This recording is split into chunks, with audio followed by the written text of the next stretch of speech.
seus bens com alegria. Deus espera que os dons de cada um se repartam com amor no dia a dia. Deus espera que os dons de cada um se repartam com amor no dia a dia. Deus criou este mundo para todos.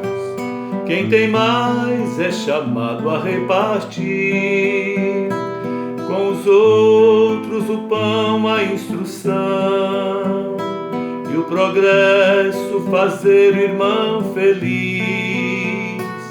Os cristãos tinham tudo em comum, dividiam seus bens com alegria.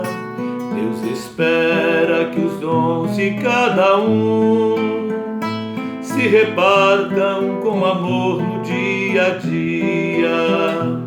Deus espera que os dons de cada um se repartam com amor no dia a dia.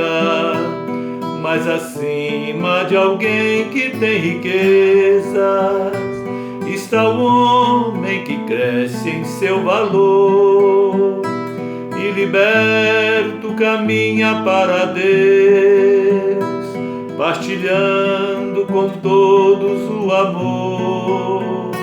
Os cristãos tinham tudo em comum, dividiam seus bens com alegria. Deus espera que os dons de cada um se repartam com amor no dia a dia.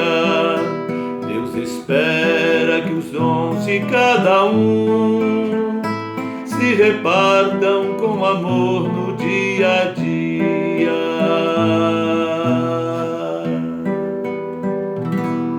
Um domingo, uma semana de vida, de alegria e de paz para você, querido telespectador, querida telespectadora da nossa TV Integração. É o nosso programa Mensagem de Fé e Vida entrando no ar. É Padre Amarildo quem tem a alegria de mais uma vez entrar no seu lar para partilhar com você a palavra de Deus, a palavra da igreja. É muito bom estar com você novamente. No nosso programa hoje vamos tentar dividir em duas mensagens importantes. A primeira, continuando o programa do último final de semana, do último domingo, vamos refletir sobre a sinodalidade. Papa Francisco, já convocou 3 sínodos. Um sínodo sobre o amor da família, que resultou na exortação apostólica Amoris Laetitia, para mim o documento mais importante dos últimos anos. Depois convocou também o sínodo da juventude, que precisa ser trabalhado e muito, porque é um desafio, o trabalho, a evangelização da nossa juventude. E agora convocou o sínodo para a Amazônia. Repito, não é só para a Amazônia brasileira, mas para a Amazônia que congrega 9 países. Então os bispos desses 9 países da região amazônica estarão reunidos em Roma a partir do próximo dia 6 para refletir sobre a evangelização neste pedaço do mundo tão rico em biodiversidade, tão rico em cultura, em água doce, em pessoas. Então é uma região muito grande, muito rica, mas muito carente da presença da igreja. Quando falamos de sínodo ou de sinodalidade, esta que é uma característica muito forte do pontificado do Papa Francisco, temos que lembrar, não é uma invenção do Papa Francisco. somos levados a refletir sobre o sentido mesmo do que significa igreja, que é povo de Deus, que é assembleia, que é congregação de pessoas que creem em Jesus. É a comunhão de todos aqueles que são batizados. Então, se a igreja é povo, é assembleia, é importante que também as decisões aconteçam de uma forma sinodal, aconteça na escuta, na participação de todas as pessoas. Jesus, ele nunca quis, que a sua igreja fosse, um amontoado de indivíduos competentes, nunca. A preocupação de Jesus foi sempre, a eclésia, foi sempre a comunhão de pessoas. Tanto que ele não enviou ninguém sozinho, sempre 2 a 2. Ele constituiu o grupo dos 12. Lucas nos fala que ele constituiu o grupo dos 72 discípulos. Então isso é importante. Igreja significa caminhar juntos, crer juntos no mesmo Deus, celebrar juntos, buscar, caminhar juntos na busca da felicidade, da salvação que Jesus Cristo nos prometeu. É em igreja, é em comunidade que nós seguimos a Jesus. E até é bom lembrar, ninguém vai entrar no céu sozinho. Vamos entrar como igreja, como comunidade cristã.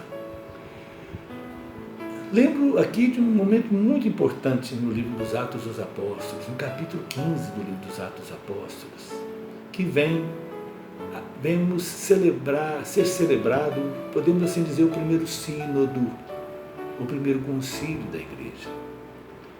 São Paulo, São Barnabé e seus discípulos haviam saído pelo mundo greco-romano para evangelizar. E muitos pagãos haviam abraçado a fé cristã. Só que houve uma grande dificuldade dos cristãos que viviam em Jerusalém, constituídos, uma igreja constituída sobretudo de fariseus convertidos ao cristianismo. Agora, esses cristãos de Jerusalém tiveram muita dificuldade em acolher os novos cristãos. Inclusive, queriam obrigar que esses novos cristãos, antes de se tornarem cristãos de fato, se tornassem primeiro judeus, que acolhessem a lei de Moisés, que fossem circuncidados, para fazer parte do primeiro povo de Deus, para depois fazer parte dos seguidores de Cristo, do novo povo de Deus. Então, São Paulo vai com representantes dessas igrejas até Jerusalém. Os apóstolos são convocados, a igreja se reúne para juntos resolver esta questão fundamental. Juntos, todos participando, buscando uma solução comum. É, portanto, bíblico. O Concílio Vaticano II, ele veio, podemos assim dizer, trazer à tona novamente a sinodalidade. Isso é fundamental. Então a igreja, o Papa Francisco vem lembrar que o poder na igreja não pode ser exercido sozinho, só pelo padre na paróquia, só pelo bispo na sua diocese, ou pelo Papa na Igreja Universal, e nem de uma forma parlamentarista, contando somente com o parlamento, com aqueles assessores mais perto que são os cardeais. Quando falamos de sinodalidade, falamos da participação de todos os fiéis na resolução de uma questão que é de todos. Então o sínodo visa isso, o sínodo sobre o amor na família.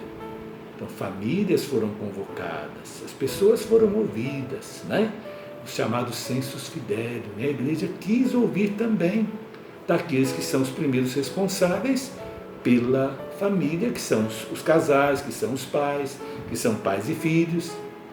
Depois da juventude, a igreja procurou também ouvir a juventude. Infelizmente, pouca movimentação nós vimos na nossa região, mas é importante lembrar isso. Que bom seria se todos pudessem, ou se todos tivessem participado. Agora, no sínodo da Amazônia, nós vamos ver a igreja da Amazônia reunida, os bispos da Amazônia, dos 9 países reunidos com o Papa, após terem ouvido as pessoas, após terem realizados diversas reuniões, diversos encontros nas dioceses, nas paróquias, nas comunidades, né, de uma forma participativa. Então agora os bispos, como representantes das dioceses, irão se reunir para refletir sobre como fazer acontecer, como aperfeiçoar a evangelização na Amazônia.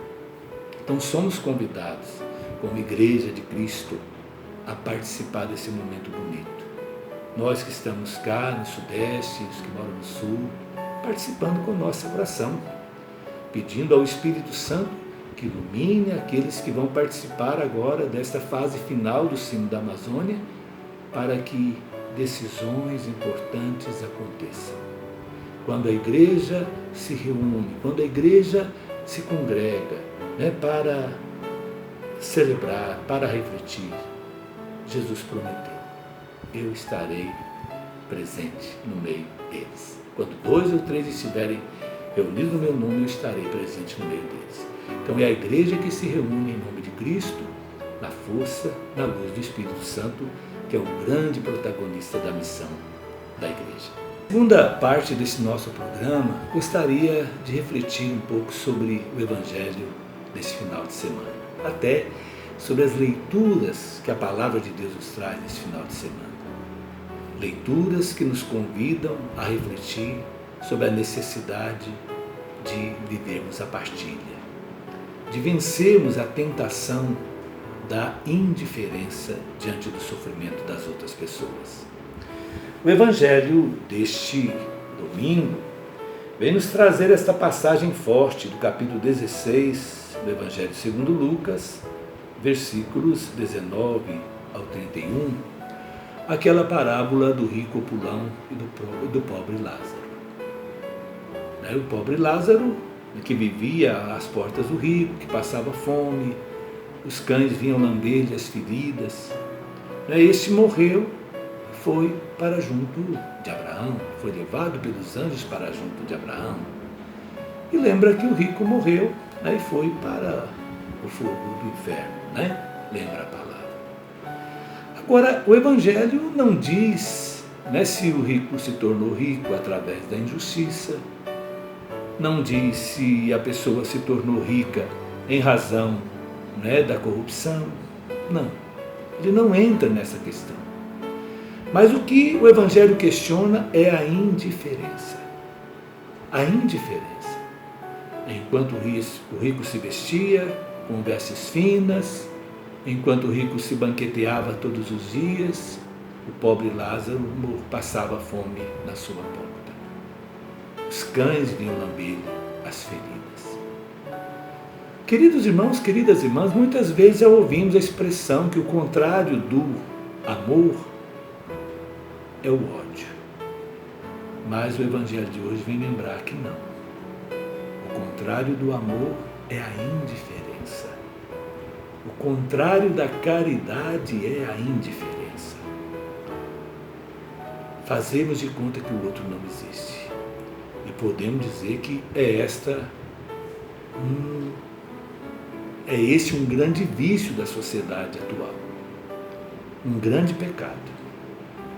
Papa Francisco, quando ele foi a Lampedusa, aquela ilha no sul da Itália, que tem sido a porta de entrada para milhões de africanos fugindo da fome, fugindo da guerra, porta de entrada na Europa, Papa Francisco falou da globalização da indiferença, perguntando quem chorou pelas milhares de pessoas que morreram ali, quem sabe seus nomes, quem conhece suas famílias. Então, a indiferença. Então, lembrava o Papa Francisco a importância da hospitalidade. Isso é, com certeza, o desafio para todos nós. Vencer a indiferença e viver a hospitalidade. Isso vale para tudo. Quando vemos, por exemplo, acontecer o Sino da Amazônia, não vamos ser indiferentes, não. Vamos participar, vamos rezar. Vamos ajudar no trabalho de evangelização nessa região né, do nosso Brasil e também de outros 8 países. Não vamos ser indiferentes.